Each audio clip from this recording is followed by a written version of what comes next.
Hi friends and welcome back.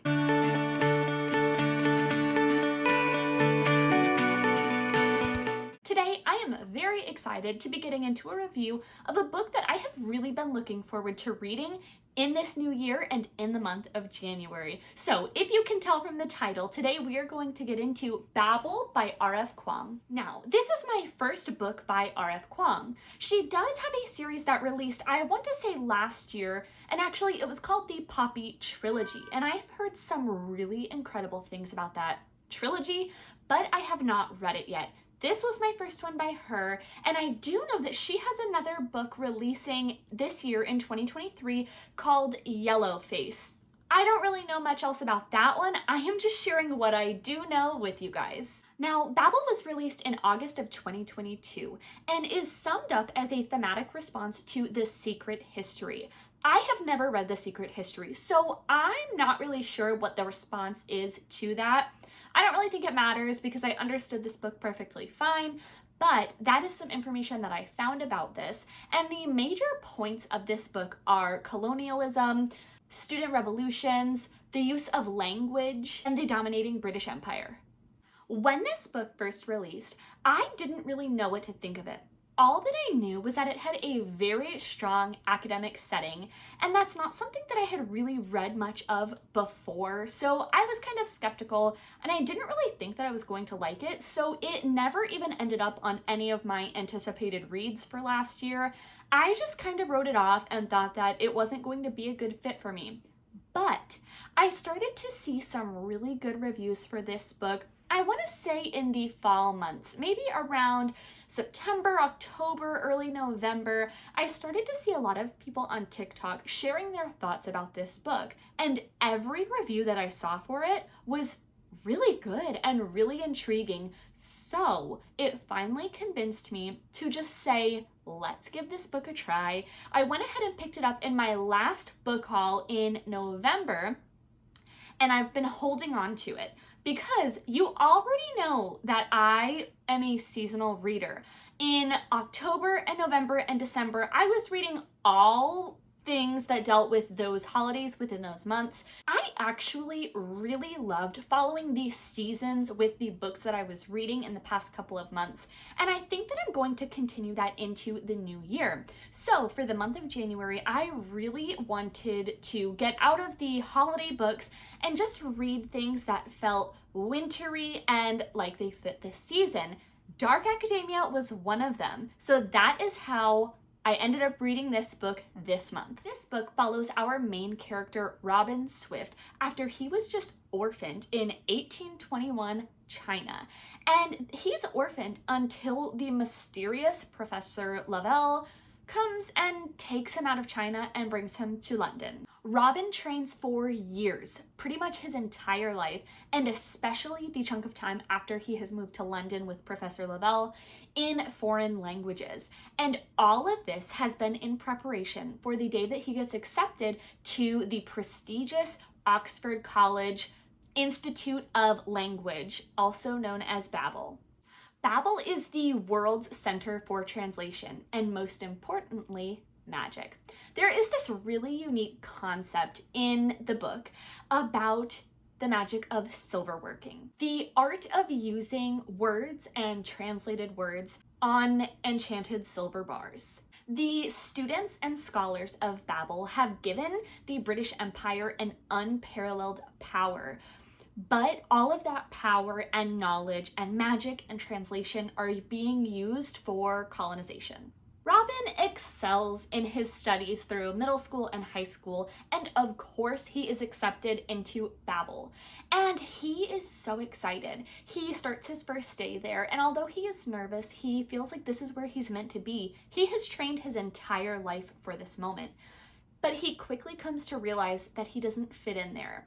And he starts to deal with racial issues, cultural issues, and really finds himself feeling stuck between fighting for the people that he left back home, just the people of his homeland country, and being where he is now, where he just, no matter what, feels like he doesn't fit in. Things really start to take a turn in this book when Robin is approached by the secret Hermes Society, and they work in the shadows of Babel and pretty much work to destroy everything that the British Empire is working towards.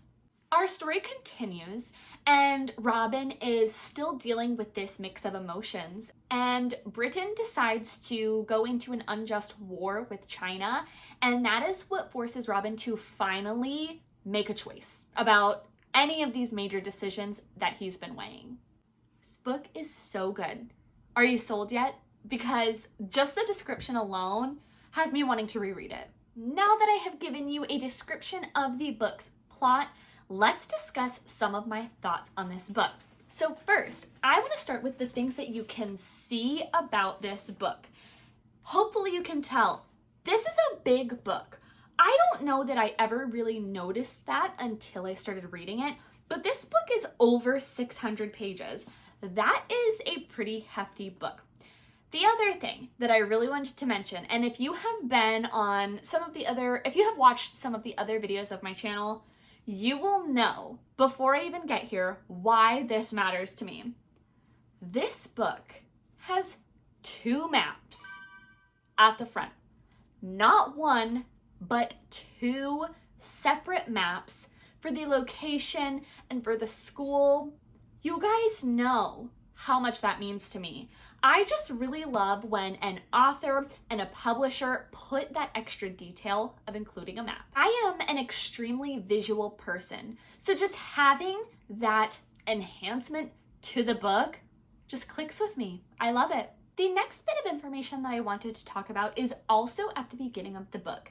And R.F. Kuang has some information about her experience and difficulties writing about Oxford and about history and just some of the little things that may change and for what reasons. So it's actually listed as an author's note on her representations of historical England and the University of Oxford in particular. It was interesting to read, but the ending line is what I really loved about this so much. She ends the last section by saying that if you find any other inconsistencies not listed in this section, feel free to remember that this is a work of fiction. I don't know what it is. I just love that. You go, girl. So let's dive into the writing and style of this book. Like I mentioned before, it is a very big book. 600 pages is a lot. I have read books that are half that size and it's its own entire book. So this is pretty hefty. And I think the reason for that is because of the character development and plot development. There is a lot going on in this book. This book is written in 5 separate parts. So part 1, for example, is all about Robin's early days and his childhood and upbringing and him becoming an orphan and his journey to London with his kind of unusual new caretaker and trying to navigate that relationship and the extreme studies and classes that he goes through in preparation for going to Babel. The story just continues to progress from there in the other parts of the book. Now for me, this book was a little bit slow to start, but there is a turning point.